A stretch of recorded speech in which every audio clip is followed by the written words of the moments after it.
much did you make fighting?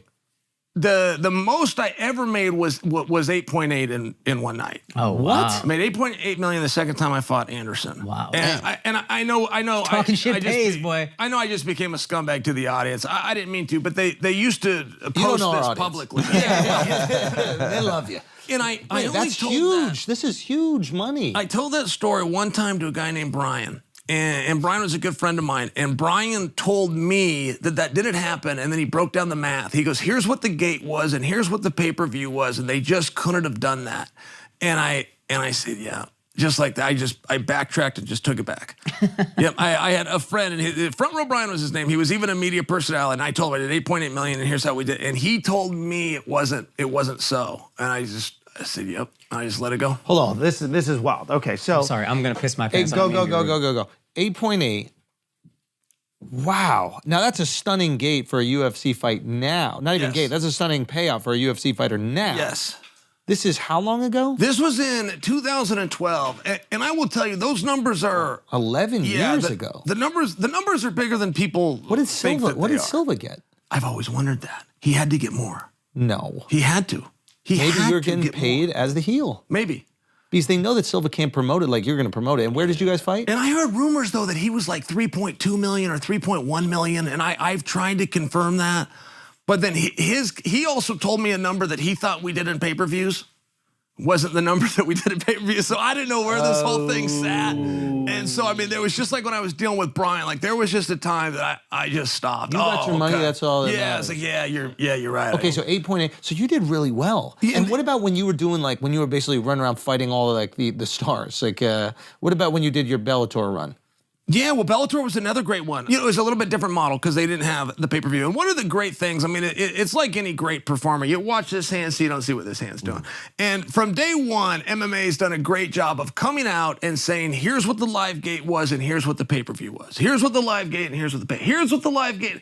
And what they did over a period of time is they convinced the audience without even asking that they're in the live gate and pay-per-view business. So now you get people that think they're smart to the business. Oh, I know what it is, and you've got two revenue streams.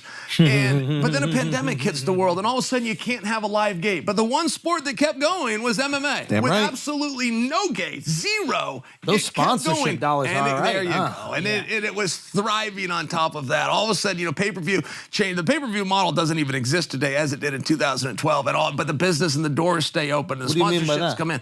Well, the way the pay-per-view used to be in 2012, it was called pay-per-view, but you could go on DirecTV. That's what it was called. You could push a button. But it's very different now. It's largely streamed now. It's largely digital. It's just a completely different business. It's just not structured the same. It's not even the same technology, the way that it comes through digitally. So here, I'll give you a great example. But Hon Jones set out because he was unhappy with his contract. So Hon Jones comes back, he signs a new contract, and he has a guy named Richard Schaefer do it. Now, John doesn't know this yet. Schaefer from the Mayweather's promotions? Well, no, Richard, Golden Boy. He formed Golden Boy. That's right. Yes, Oscar took the credit, but Schaefer did it. Schaefer was there. I bumped it more. Okay, very accomplished man. Yeah. He's a very he was a sharp guy. So he stepped in to help Hon Jones, and Dana respected him.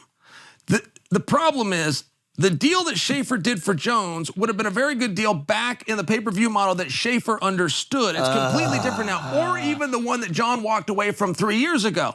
The business has changed so much, and these two knuckleheads and I just watched this whole thing happen.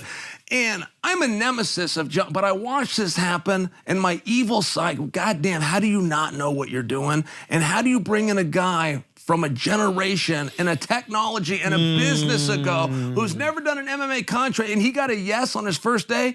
That should have been a clue to him. The greatest sharks in the world gave you a yes on your first day. You dumb son of a... But here they are. But here they are. So do you know the details of the contract? No, it was basically, so it comes with thresholds. If you're in on the pay-per-view, it just comes with what's called thresholds. And a standard of the industry would be 200,000. Yeah.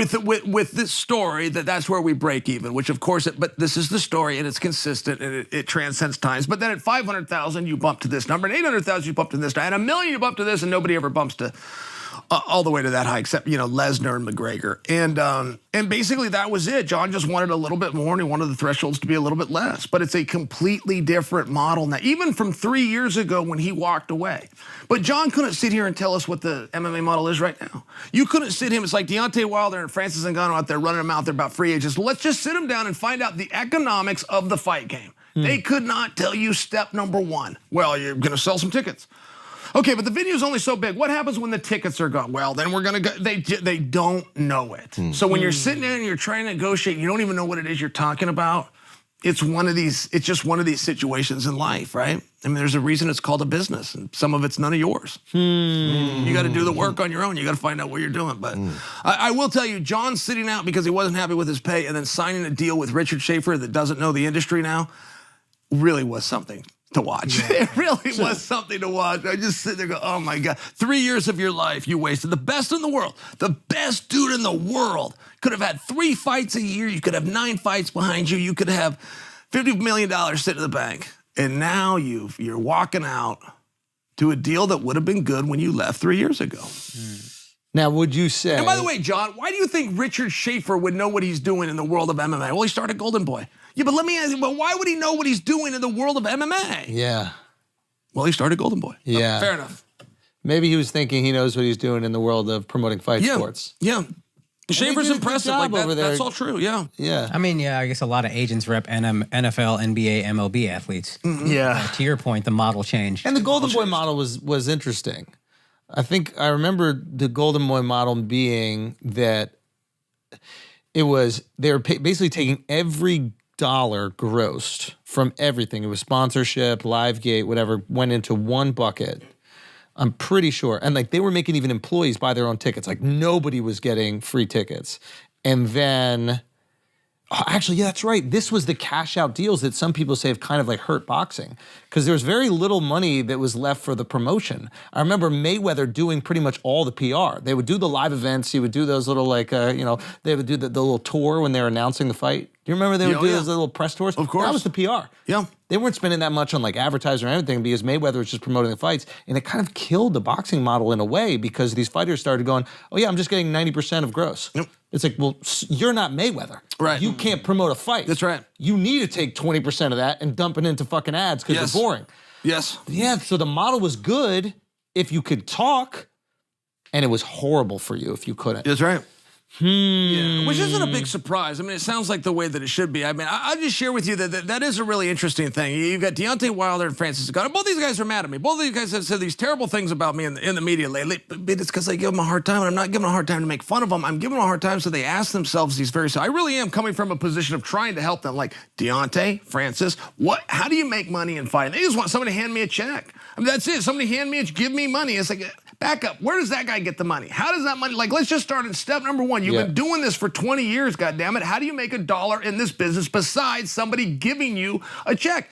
They don't know. They both sit there quiet. They have the foggiest idea. It's like, well, but wouldn't it behoove you to look into that just a little bit? If you know the rules of the game, you can then manipulate the rules of the game. And it's a weird step. You got Deontay, he's out there, he's running his mouth on TV over the weekend that he wants to fight Francis. You haven't had, if I came on your show right now, Andrew, and I made an announcement that I was going to fight somebody, I would have Scott Coker already backing me. Dana White and I already would have spoken. He knew I was coming here. He's going to write the check. He's going to set the venue. These guys have nothing, and they think that that's a cool thing. They think it's cool to say I'm a free agent, man. You're the ugly girl sitting out that nobody asked. That's who you are. Nobody's looking at you thinking, oh, you're great. You don't have a loyalty to anybody. I don't sit in the business and see that you just burned your last guy and think, oh, I want to get in bed with you. I say, you're a snake. Look what you did to him. He's my enemy, but look at what you did to him. Beat it. Is there